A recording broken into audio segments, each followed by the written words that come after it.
Hey guys, how's it going?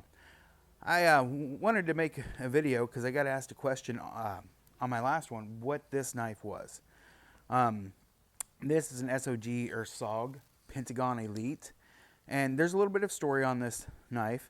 Uh, that I never carry this knife anymore. This is just a shelf queen kind of thing. But anyways, years and years ago, this was probably one of my first into good knives. I'd had, the $50 knife was probably the best knife I'd had. Um, and that was probably a rarity on that.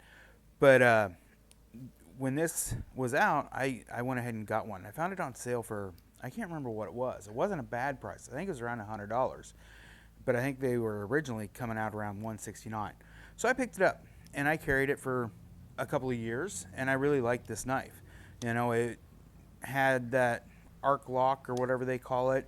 It's always been a strong, good, smooth operating lock.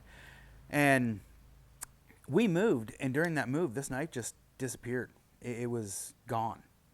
Had no clue where it went. We thought we'd went through everything, couldn't find it. So my wife ended up buying me a SOG Spec Elite or something like that. Almost an identical knife.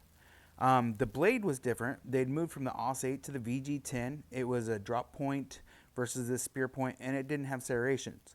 But the handle, the clip, everything else was identical. And I carried that thing for like 10 years.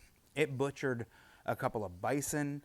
It helped process, I don't know, quite a few deer, and just carried around cutting boxes and just used the tar out of that knife. That knife was fantastic. It sharpened well. It held a good edge. It worked really, really great. And here, 6 months ago or so, I lost that knife. Gone. And I didn't necessarily want to carry this one because, again, there's a story to it, and there's a story, that other knife had been with me for years. So, needless to say, I went on the hunt for a knife, and I've kind of exploded a little bit on picking up different good quality knives and stuff. So I wanted to just kind of tell the story on this one here a little bit, what knife this was, going from there. But yeah, I don't know if I've 100% replaced that knife yet.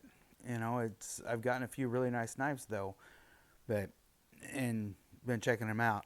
As I said on my previous video, any of the knives or a lot of the knives and stuff that I'm buying now off of like my YouTube revenue. So by you guys hitting like and leaving comments and stuff, it's been giving me a little bit of revenue. I'm just going to put that back into content that hopefully you guys want to see. So if there's something you want to see, and if I think it's cool and there's enough revenue in it, I'll go buy it. I'll check it out. I'll see what it's like. If I absolutely hate it, I will probably end up just giving it away because I don't want to keep stuff I don't like. But anyways, hit a like, leave a comment. I'll talk to you guys a little later. Have a great day.